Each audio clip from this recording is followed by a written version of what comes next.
Punhado de prosas, assuntos das mais diversas naturezas, sempre buscando aguçar a curiosidade e a fuga do senso comum. Bom dia, tarde e noite, caros amigos ouvintes. Meu nome é Alberto Malta e está começando o Punhado de Prosas, um podcast de 3 amigos que apreciam uma conversa livre e democrática. Episódio que irá ao ar no dia 5 de outubro de 2020, data em que é comemorado internacionalmente o Dia do Professor. Aproveito aqui para deixar as minhas felicitações aos meus amigos professores, em especial meus colegas Leonardo Costa e João Paulo Fernandes, os outros 2 âncoras do Punhado de Prosas, com os quais tenho o prazer de trocar tantas ideias e com eles aprendo muito. E eles transformam tantas vidas, lecionando e dividindo experiências com seus alunos. Parabéns, meus nobres!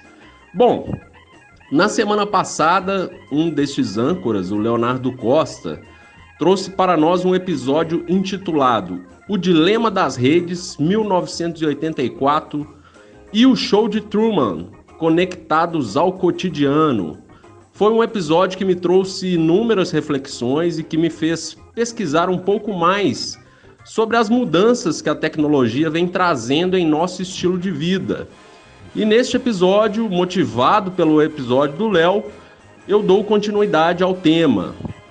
No episódio dele, bem como no filme documentário O Dilema das Redes, levantam a questão da indústria das notificações, que faz com que cada vez mais nos tornemos dependentes e, vamos dizer, fissurados, viciados em celular, E essa questão, acredito que não só eu tenho passado por isso, mas imagino que muitos de vocês já devem ter tido uma espécie de pensamento do tipo: nossa, eu estou usando muito o celular hoje. Talvez vendo vídeo no YouTube, vendo fotos e stories do Instagram, ou até mesmo jogando alguma coisa pelo celular, Tempo gasto, podemos dizer, de maneira improdutiva. Poderíamos estar fazendo outras atividades que agregam mais conhecimento, por exemplo, estudando, lendo ou fazendo uma atividade física. Como o Leonardo Costa falou em seu episódio, eu também sou partidário do uso moderado. Afinal, o lazer também faz parte da nossa vida e eu encaro essas atividades como lazer. Mas é claro, somos motivados pela indústria das redes sociais a cada vez ficarmos mais tempo no celular e acabamos exagerando em alguns momentos. Nessa minha reflexão, fui buscar saber por que isso acontece, por que somos tão atentados a ficar olhando o celular a todo momento e o que poderíamos fazer para moderarmos esse uso, Em breve, irei trazer algumas considerações que encontrei e algumas ideias que pretendo aplicar.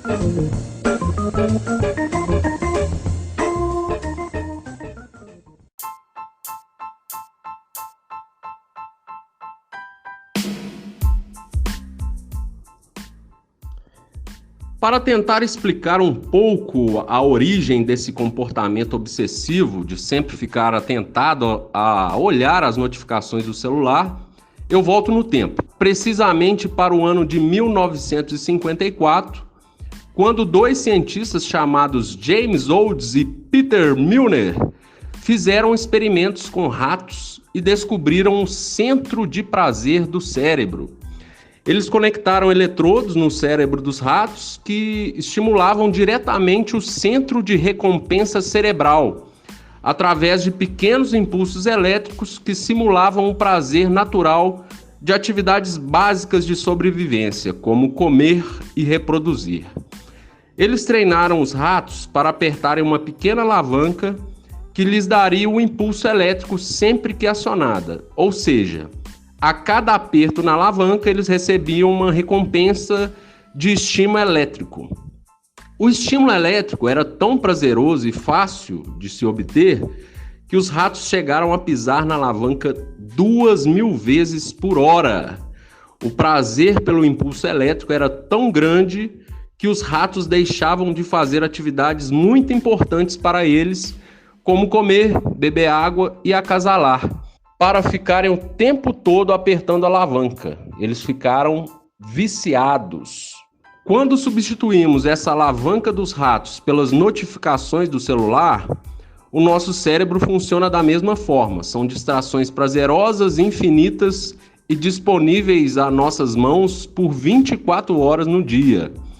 O documentário O Dilema das Redes retrata a seguinte situação: é praticamente impossível negar o clique imediato a uma notificação, por exemplo, de uma marcação de uma foto feita por um amigo. Este foi um dos grandes segredos da ascensão meteórica do Facebook nos anos 2000 e do Instagram mais recente, né? Fisiologicamente falando, tudo isso acontece por um neurotransmissor chamado dopamina, que dentre suas inúmeras funções, uma delas é direcionar a nossa atenção para atividades de prazer imediato, como comer, socializar e reproduzir. A evolução das espécies nos programou para sentirmos um prazer tão grande ao comer, ao reproduzir, ao socializar, que preserva a nossa sobrevivência. Os cientistas perceberam que receber notificações nos geram esse mesmo prazer imediato. O Léo até brincou que as máfias das drogas, né, e as redes sociais chamam seus clientes de usuários e que o exagero não era para tanto. Porém, com essas considerações, considero a comparação muito válida. E acontece o mesmo com o usuário de cocaína ou heroína, a busca viciante pelo prazer imediato, deixando atividades que trariam um retorno a longo prazo de lado, tal como estudar ou fazer uma alimentação correta e balanceada. Essa repetição compulsiva gera mais prazer e mais dopamina. E o que acontece a partir daí? Irei explicar um outro termo chamado homeostase, que faz parte do estudo da fisiologia.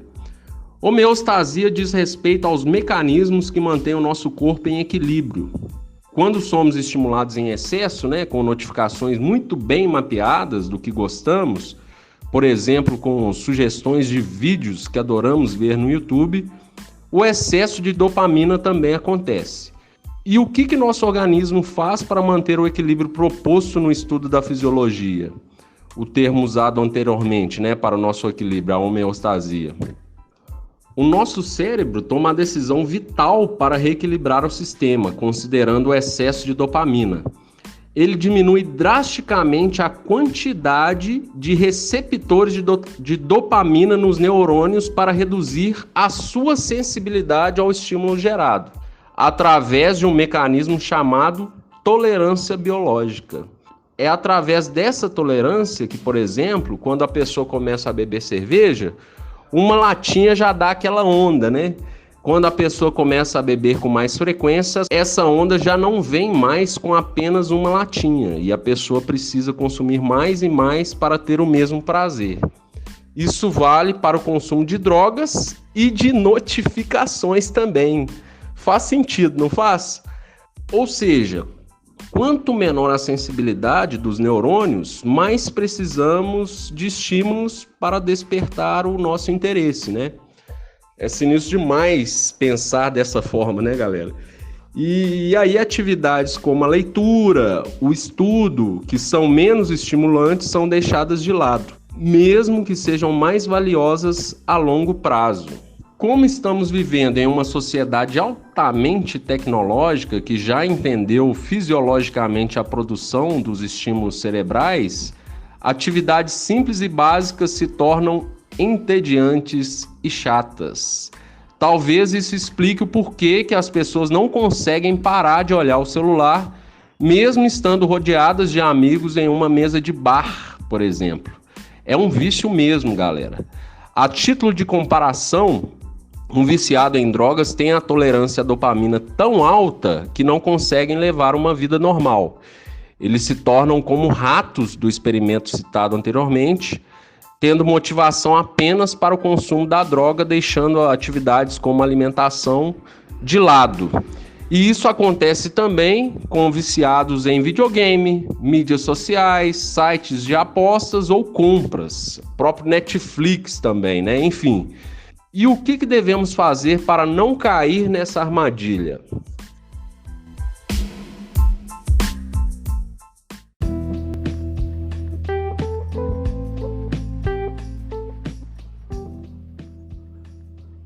Como uma solução para esse problema, já existe uma proposta famosa que virou moda no Vale do Silício, chamada de jejum de dopamina, que pode nos ajudar a aumentar a produtividade e reduzir o vício por notificações. A proposta foi criada pelo psiquiatra californiano Cameron Cepa em 2019, que, por ser tratada como radical quando propunha um isolamento total, ele evoluiu a proposta e a relançou. A prática é chamada agora de jejum de dopamina 2.0, que sugerem 5 passos, que eu vou compartilhar com vocês aqui. Segundo o desenvolvedor, esses passos podem ajudar a deixar os receptores de dopamina no cérebro em seus níveis normais, nos fazendo voltar a sentir prazer, mesmo em atividades com pouca liberação de dopamina. O primeiro passo, identifique quais são seus hábitos prejudiciais. Quais são as redes sociais que você usa em exagero? Quais atividades eletrônicas lhe contaminam? Você precisa jogar videogame todos os dias? Não consegue deixar de ver Netflix? Ou passa horas vendo vídeos no YouTube? Reconhecer quais os comportamentos, digamos, mais viciantes é fundamental para trabalhar em cima deles. E um dos sentimentos que esses comportamentos podem gerar em você é de incômodo, Você passa a se questionar o quanto tempo você gasta fazendo tal atividade. O segundo passo é tentar reduzir aqueles hábitos que você considera estar te prejudicando de alguma forma. Esses que você mapeou no passo 1, Essas atividades provavelmente são as que geram um excesso de dopamina em seu organismo. Se você acha que usa o celular de maneira saudável e moderada, porém exagera no Netflix, faça a restrição no Netflix apenas. Aí vamos para o terceiro passo, que é criar um calendário de restrição. Você escolhe dias e horários que não poderá realizar a atividade de forma alguma. Uma sugestão pode ser o isolamento de um dia da semana, em que você não poderá realizar a atividade. Exemplo, se você acha que a utilização do Instagram está excessiva, escolha um dia da semana que você não poderá abrir o aplicativo hora nenhuma, nem mesmo se receber notificações. Outra maneira de realizar a restrição é não poder usar o aplicativo de forma alguma em determinados horários todos os dias. Exemplo, não irei ver nem responder mensagens do WhatsApp a partir de 18 horas, todos os dias. A aplicação deve ser possível de ser feita. O WhatsApp ele pode ser utilizado por fins profissionais e você não pode restringi-lo em determinados horários, Outra restrição pode ser o desligamento total do celular em um final de semana, quando o vício está relacionado à utilização do mesmo. O quarto passo é a inclusão de limites máximos de uso. Outro exemplo, se você é viciado em YouTube, além da restrição de uso em determinado dia da semana, nos dias em que você puder usar, tem que ter um limite de tempo específico. Por exemplo, 30 minutos é o tempo máximo. Quando você chegar nesse limite, você tem que encerrar a atividade. Para quem gosta de videogames, é algo muito recomendado o estabelecimento desse limite, O legal também é você colocar essa atividade que lhe dá prazer, associada a uma atividade que pode trazer benefício a longo prazo.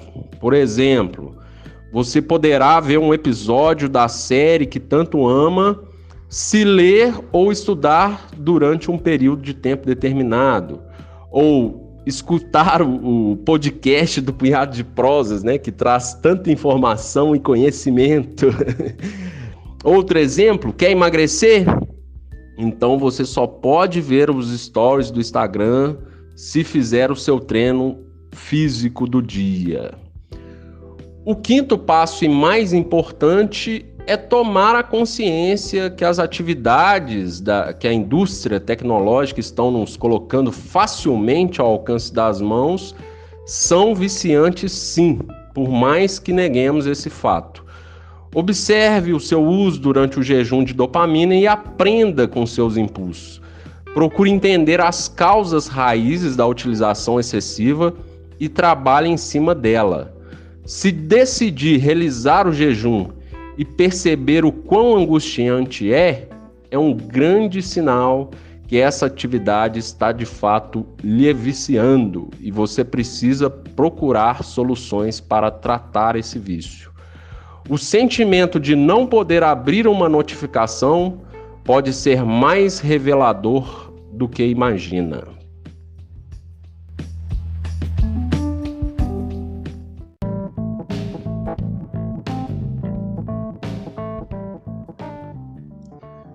Espero que tenham gostado e espero também que tenha o ajudado de alguma forma ou apenas o levado a refletir sobre o tema.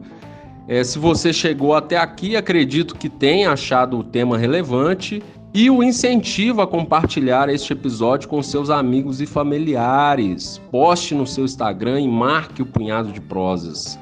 Eu acredito que esse assunto deve ser discutido e levado ao conhecimento geral da sociedade, tendo em vista que o vício por redes sociais e outras tecnologias tem prejudicado várias pessoas.